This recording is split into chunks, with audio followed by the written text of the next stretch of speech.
Administração pública. A administração pública pode ser entendida em dois sentidos: o sentido subjetivo e o sentido objetivo. O sentido subjetivo, também chamado de formal ou orgânico, se refere àqueles que desempenham a função administrativa. Abrange pessoa jurídica, órgãos e agentes públicos. No sentido objetivo, também chamado de material ou funcional, é aquele que se refere à própria atividade administrativa. Abrange os serviços públicos, as atividades de fomento, atividades de polícia administrativa e as intervenções na propriedade. Vamos ver cada um deles. Primeiro, serviço público. É todo aquele prestado à coletividade para o atendimento de suas necessidades, prestado pelo Estado ou seus delegados. Atividade de fomento. É um incentivo do poder público à iniciativa privada. Por exemplo, programas habitacionais, programa de redução da fome, programa de redução da pobreza, incentivos fiscais. Próximo, atividade de polícia administrativa. Condiciona e restringe o uso e o gozo de bens, direitos e atividades particulares em atendimento ao interesse público. Então, restringindo e limitando a atividade do particular para não prejudicar o resto da coletividade. Essa é a atividade da polícia administrativa. Próximo, intervenção na propriedade. São as desapropriações, os tombamentos, requisições, ocupações, as limitações feitas pelo poder público. São formas do poder público intervir na propriedade alheia. Administração e administração pública. O entendimento majoritário é aquele que entende que não há diferença entre elas. Esse é o entendimento do STJ. Ou seja, o entendimento majoritário entende que ambas as expressões se referem a todos os órgãos. Então, tanto a administração como a administração pública seria um conceito amplo, um conceito mais abrangente. Entretanto, a Lei 8666 de 93, em seu artigo 6º, inciso 11 e 12, faz a distinção entre elas. A administração é determinado órgão ou pessoa jurídica pelo qual o poder público opera concretamente, pelo qual o poder público atua. Então, por exemplo, a União Federal, o Estado de São Paulo, a autarquia X, o município Z, ou seja, a administração é quando especifica a determinada pessoa jurídica ou órgão que está atuando. Já a administração pública seria esse conceito que a maioria entende que é o mais abrangente, que abrangeria todo mundo, tanto a administração direta quanto a indireta, e os seus respectivos órgãos, tanto no âmbito federal, estadual, distrital ou municipal. Essa diferenciação ela repercute no âmbito das aplicações das sanções. Então, por exemplo, o artigo 87, inciso 3 da Lei 8666, ela traz a suspensão do direito de licitar e contratar perante a administração. Então, o conceito usado aqui, nesse inciso, é perante a administração. Já o inciso 2 prevê a declaração de idoneidade perante a administração pública.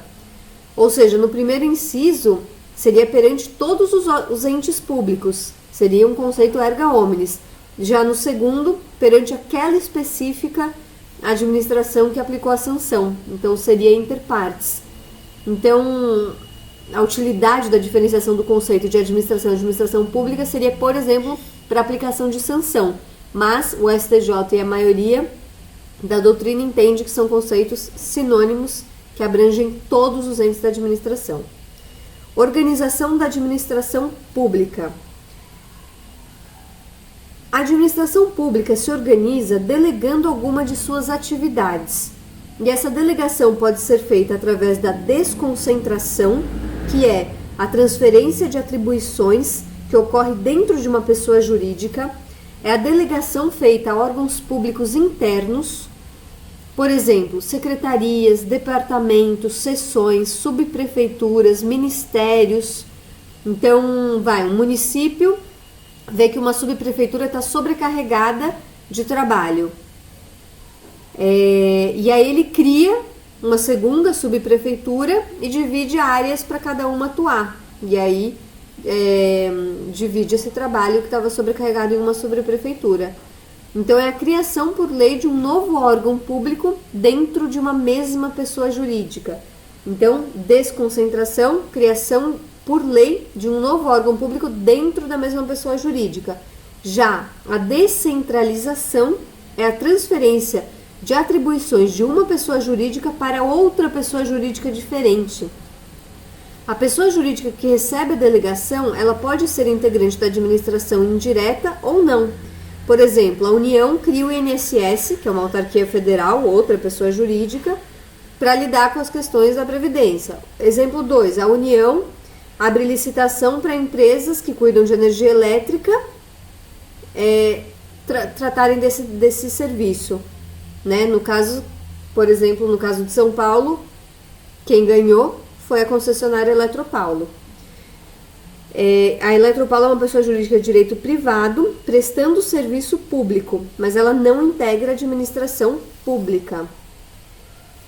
É importante falar que se a pessoa jurídica que está recebendo a atribuição integrar a administração indireta, existe a descentralização de serviço.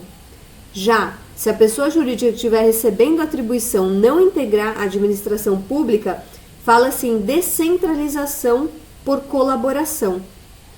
Então, dentro da descentralização, tem ainda a diferença entre descentralização por serviço e descentralização por colaboração. Diferença entre a administração direta e indireta. A administração direta é o poder público desenvolvendo suas atividades por seus próprios meios.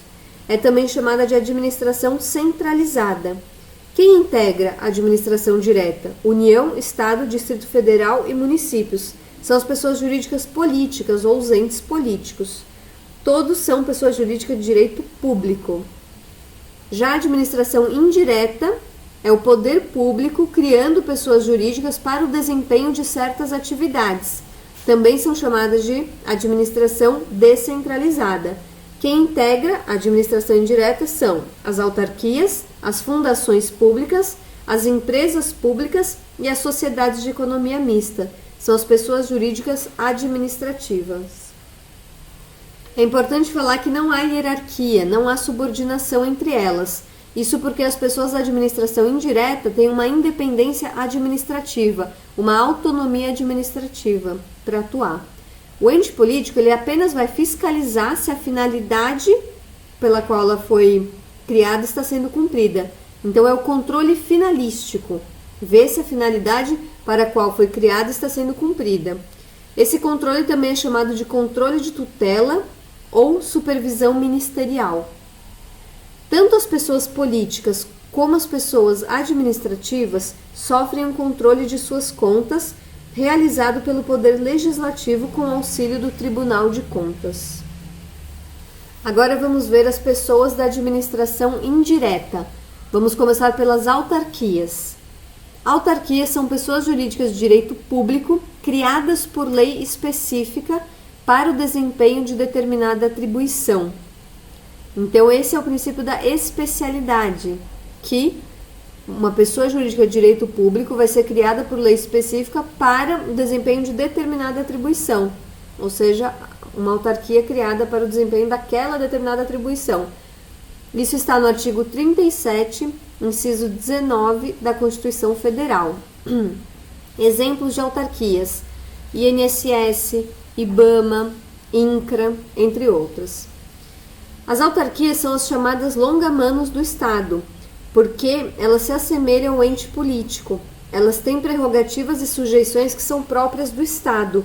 Por exemplo, tem prazo em dobro para recorrer, prazo em quádruplo para contestar. Em regra, responde de forma objetiva, assim como o Estado. Pode alterar e rescindir unilateralmente um contrato administrativo, que também é uma prerrogativa do Estado. Também é obrigada a licitar e fazer concurso público. Agora, tem diferenças também, né, entre as autarquias e o ente político. Então, duas diferenças entre a autarquia e o ente político, desculpa. O ente político integra a administração direta, já a autarquia integra a administração indireta. E a segunda diferença é que o ente político tem autonomia política, ou seja, ele tem a auto-organização, ele cria suas próprias leis. Já a autarquia não tem autonomia política, ela só tem autonomia administrativa, financeira e técnica. Ela não cria as próprias leis, ela se submete às leis criadas pela pessoa política. É importante falar que a OAB não é autarquia segundo o STF. A OAB seria um serviço público independente que não se sujeita a controle. Então é uma figura ímpar. Ela é única, né? A OAB, ela representa os seus associados, né, os advogados inscritos e toda a coletividade, porque essa é uma atribuição que a Constituição prevê para a OAB.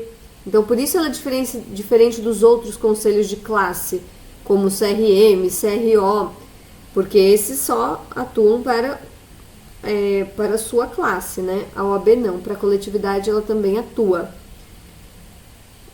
O CRM e CRO são autarquias profissionais ou corporativas. Agências reguladoras. As agências reguladoras são autarquias em regime especial, criadas por lei específica, com o objetivo de regular e fiscalizar prestadores de serviços públicos ou atividades privadas de interesse coletivo. Exemplo de agências reguladoras. Anatel, Anael, ANP. Essa função regulatória, né, de regular e fiscalizar os prestadores de serviço público consiste na normatização de regras específicas em determinado setor. Então, por exemplo, a Anatel tem as suas resoluções que ela emite por atos normativos para as agências de telecomunicação. Características que diferenciam essas autarquias em regime especial das autarquias comuns. Então, as agências reguladoras são autarquias, só que são autarquias em regime especial, criada por lei específica, para regular, fiscalizar prestadores de serviço público ou atividade privada de interesse coletivo. Então, no que ela é diferente da autarquia comum? Ela tem maior autonomia administrativa, ela tem poder de regulação e fiscalização, e seus dirigentes ou diretores têm mandato fixo previsto em lei, e eles gozam de estabilidade durante esse período. Então, eles não podem ser exonerados ad nutum pelo chefe do Poder Executivo. Os dirigentes sujeitos uma outra característica é que os dirigentes são sujeitos à quarentena. É um período que eles não podem assumir função nas empresas que eles fiscalizaram depois de deixar a agência reguladora. Esse período normalmente é de 2 meses, mas tem período que é de 4 meses, mas é um período que depois que ele sai da agência reguladora, ele não pode assumir função na empresa que ele fiscalizava. E qual a diferença entre agência reguladora e agência executiva? A agência executiva é uma denominação dada a uma autarquia ou fundação pública que celebre contrato de gestão com o órgão da administração direta a que se ache vinculada para melhoria da eficiência e redução de custos. É o exemplo, por exemplo, do Inmetro. Ou seja, na agência executiva, a pessoa jurídica já existia como autarquia ou fundação. No contrato de gestão, constam metas, objetivos que serão alcançados pela agência executiva. Se a agência executiva não alcança essas metas ou não cumpre esses objetivos, ela pode perder a denominação de agência executiva e voltar a ser uma mera autarquia ou fundação. Essa denominação de agência executiva se dá por meio de decreto do chefe do Poder Executivo. Agora vamos ver as fundações públicas. É um conjunto de bens, um patrimônio personalizado, destinados a uma finalidade de interesse social sem fins lucrativos. Então, as fundações públicas, elas normalmente têm caráter educacional, caráter assistencial ou de pesquisa. A fundação pública ela é instituída pelo poder público. Exemplo de fundação pública, FUNAI. A fundação pública ela pode ser tanto fundação pública instituída pelo poder público, como fundação privada instituída pelo poder público. Então, um exemplo de fundação pública instituída pelo poder público é a FUNAI. Aí ela é regida pelo direito público. Um exemplo de fundação privada instituída pelo poder público, a VUNESP. Aí ela é regida pelo direito privado. Apesar de ser regida pelo direito privado, ela sofre influência do direito público, de acordo com a lei que autorizar sua criação. Então, a lei que autoriza a criação da fundação privada instituída pelo poder público pode trazer derrogações para ela ser comandada pelo direito público também. Ambas são diferentes das fundações particulares. Então, tanto a fundação pública instituída pelo poder público como a fundação privada instituída pelo poder público são diferentes das fundações particulares. Essas são instituídas pelos particulares e regidas pelo direito civil. Então é outra coisa. Então o exemplo da Fundação Ayrton Senna, Fundação da Xuxa, elas também têm caráter social sem fim lucrativo, mas aí é direito privado. Empresa pública e sociedade de economia mista. Eu vou falar primeiro da semelhança entre elas e depois das diferenças. Então o que elas têm em comum? Ambas são pessoas jurídicas de direito privado, autorizadas por lei. E já que elas são autorizadas por lei, depois eu falo melhor disso, mas já que elas são autorizadas por lei e não criadas por lei, elas necessitam de registro na junta comercial. Elas prestam serviço público ou exploram atividades econômicas. No caso de explorar atividade econômica, é o caso do artigo 173 da Constituição Federal, que é em caso de imperativo de segurança nacional ou relevante interesse público. Aí elas podem explorar atividades econômicas. Os agentes que trabalham na sociedade de economia mista ou nas empresas públicas são empregados públicos. Então, eles têm que prestar concurso público por exigência constitucional, porém, eles são regidos pela CLT. Por isso, eles não têm estabilidade. Porém, para fins penais, por exemplo, eles se equiparam a funcionários públicos. Então, o conceito de funcionário público para fins penais está no artigo 327 do Código Penal.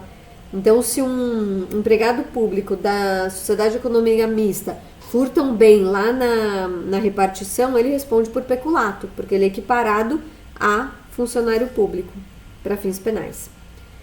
Diferenças entre empresa pública e sociedade de economia mista são duas. A empresa pública, ela tem capital inteiramente público. Já a sociedade de economia mista, como o próprio nome diz, tem capital misto. A maioria do capital é público, mas também tem capital privado. A outra diferença é que a empresa pública pode ser constituída sob qualquer forma societária. Sociedade anônima, limitada, comandita, o que ela quiser. Já a sociedade de economia mista só pode assumir a forma societária de SA. Exemplo de empresa pública: Caixa Econômica Federal, Infraero, Correios. Exemplos de sociedade de economia mista: Banco do Brasil, Petrobras, Metrô. Aí eu falei que alguns entes são criados por lei e outros entes são autorizados por lei. Vou falar a diferença entre isso. Quando o ente é criado por lei, que é o caso de autarquia, o caso de fundação pública regida pelo direito público, ele não precisa de registro, porque a lei criou. Então basta a criação por lei. Já o ente autorizado por lei, que é o caso da fundação pública regida pelo direito privado, caso da empresa pública e da sociedade de economia mista, a lei ela apenas autoriza a criação. E o que vai de fato criar é o registro no órgão competente. Então, no caso da fundação pública regida pelo direito privado, vai ter que ser registrada no cartório de pessoas jurídicas. Já no caso da empresa pública e sociedade de economia mista, terá que ser registrada na junta comercial.